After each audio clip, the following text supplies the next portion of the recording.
সুপ্রিয় পাঠক, আমি দুখু মিয়া বুকমার্কের পক্ষ থেকে এই মুহূর্তে আছি অমর 21শে গ্রন্থমেলা 2025-এর মেলা প্রাঙ্গণে। আমার সাথে আছেন বর্তমান সময়ের একজন লেখক তুলি আলম। তার লেখা একটি বই আমার হাতে দেখতে পাচ্ছেন আপনারা।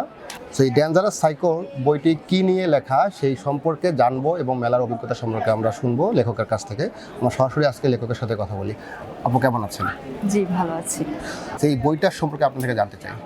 এটা হচ্ছে মূলত থ্রিলার উপন্যাস, কিশোর থ্রিলার আর কি। কিশোর থ্রিলার আছে। তো এটা আমাদের সমাজে আসলে অনেক বাচ্চারা আছে যারা ছোটবেলা থেকে ভালো পরিবেশ পায় না, সুস্থ পরিবেশ পায় না, পরিচর্যা পায় না। একটা ফুলের কথাই ধরুন যে যদি সুন্দর মাটি এবং পরিচর্যা না পায় সেই ফুলটা কিন্তু পরিস্ফুটিত হয় না, অকালে ঝরে যায় বা দেখা যাচ্ছে সুন্দর হয়ে সে ফুটে না। তেমনই একটা শিশুও যখন সে ছোটবেলা থেকে বড় হতে চায়, বড় হতে থাকে, তখন কিন্তু তার মনটা ফুলের মতো থাকে। তো সেই মনে যদি আঘাত পায়, পরিবেশটা সুস্থ পরিবেশ না পায়, পরিচর্যা না পায়, তখন কিন্তু সে সুন্দর মতো বেড়ে ওঠে না, যার কারণে বিভিন্ন দেখাচ্ছে নষ্ট হয়ে যেতে পারে, বুকে যেতে পারে, ছিনতাইকারী হয়, চোর হয়, এরকম হয়।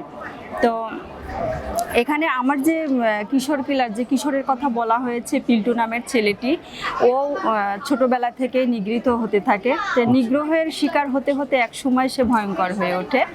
যত বড় হতে থাকে ততই সে চিন্তা করে যে অন্যায় করলেই তাকে মেরে ফেলতে হবে, আর তার জন্য সে অভিনব কৌশল অবলম্বন করে তার একটা পোষা কুকুরের মাধ্যমে। তো সেখান থেকেই সে আস্তে আস্তে আসলে অপরাধী হয়ে ওঠে। এটাই মূল প্রতিপাদ্য।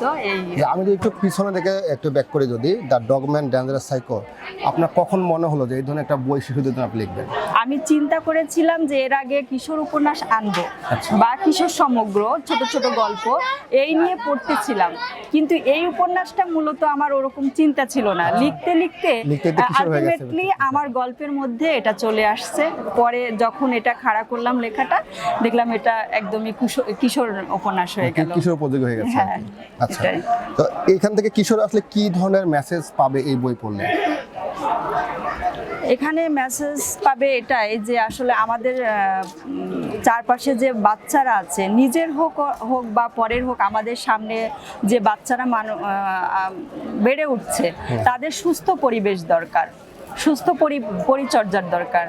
রাস্তায় অনেক পথ শিশুরা আছে, তারা কিন্তু অনেক নাজেহাল হয়, তারা অনেক নিগ্রহের শিকার হয়। আমরা সবাই যদি পরিবেশের সবাই চারপাশে যারা আছি সবাই যদি এগিয়ে যাই, তারাও কিন্তু একটা সুন্দর ফুলের মতো একটা জীবন পাবে। আমি সেই মেসেজটাই দেওয়ার চেষ্টা করেছি। তা না হলে আমাদের এই শিশুরাই এক সময় তারা অপরাধ করার মতো একটা মানে টেন্ডেন্সি তাদের মধ্যে তৈরি হবে। আচ্ছা, তার মানে এই বইটা পড়লে অ্যাটলিস্ট তারা কিছু শিখতে পারবে, শিক্ষণীয় কিছু এই বইয়ের মধ্যে আছে। এই বই মেলায় আপনি কিরকম সাড়া পাচ্ছেন এই বইটা নিয়ে? আমি আসলে প্রতিদিন আসতে পারি না, তো আমি শুক্র শনিবারে আসি, বিশেষ দিনগুলোতে আসি। তো স্টলের ছেলে মেয়েরা যারা বিক্রি করছে ওরা বলছে ভালোই যাচ্ছে, সেটা শুনে আমি সন্তুষ্ট। আপনাকে অসংখ্য ধন্যবাদ আমাদেরকে সময় দেওয়ার জন্য। সুপ্রিয় পাঠক, আমরা কথা বলছিলাম তুলি আলমের সাথে, তার লেখা একটি বই দ্য ডগম্যান ডেঞ্জারাস সাইকো নিয়ে। সবাই ভালো থাকবেন, সুস্থ থাকবেন, আল্লাহ হাফেজ।